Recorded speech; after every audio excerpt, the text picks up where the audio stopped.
I'm going to talk about migration, and it's going to piss off a lot of people. But I don't care, because on this channel, I speak the truth. And I don't give a crap who hears it. I don't care what the ramifications are. Migration is hurting our country. Does that mean I'm anti-immigrant? No. It doesn't. I love different cultures. I speak many different languages. And the reason I speak different languages is because I'm interested in foreign cultures. And every group is migratory. There are no such thing as native groups. We love to say, oh, the Native Americans. They're not native. Okay, they came across from Mongolia. They came across from Northern Asia. That's how they got here. Okay, they happened to come earlier than the Europeans did, or other groups, but they're not native. Right? And the innocence that we throw on Native Americans is ridiculous. The Aztecs were the most predatory colonial group of people on the entire continent. One of the reasons Cortez was able to defeat them is because of all the surrounding tribes that had a beef with the Aztecs.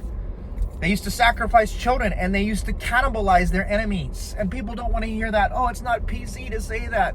The white man came and destroyed them. Okay? Yeah, Cortez did. He fought them, and they beat the Aztecs. But the Aztecs were not native, and they were just as colonial and predatory as anybody who has come afterward. And I'm not defending Cortez, okay? I just want truth in history. Now, let me digress, because this is about immigration. Now, you hear a lot stated about the replacement theory, okay? This is not a theory, this is a fact. This has been overtly stated by many, many Democrats on the air. They talk about making Texas purple instead of red. They talk about overwhelming the system with people who will vote Democrat. Well, why would they vote Democrat? Well, first of all, they don't have any concepts of the economy or of history in this country. Okay? And I'm not trying to say that they're not intelligent people.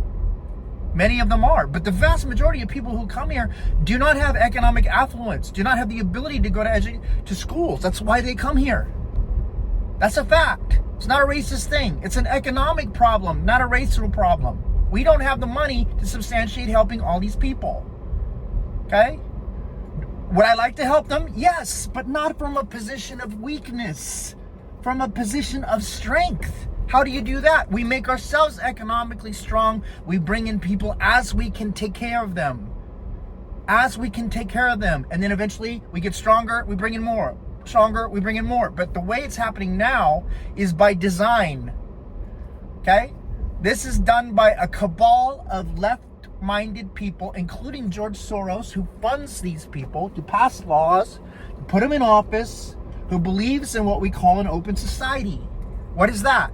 Well, if you're not a nationalist, right, and people love to say, oh, nationalism is evil. Well, and then they'll bring in Nazism, see? Well, first of all, the thing that made Nazism evil wasn't the nationalist strain, although that complicated it.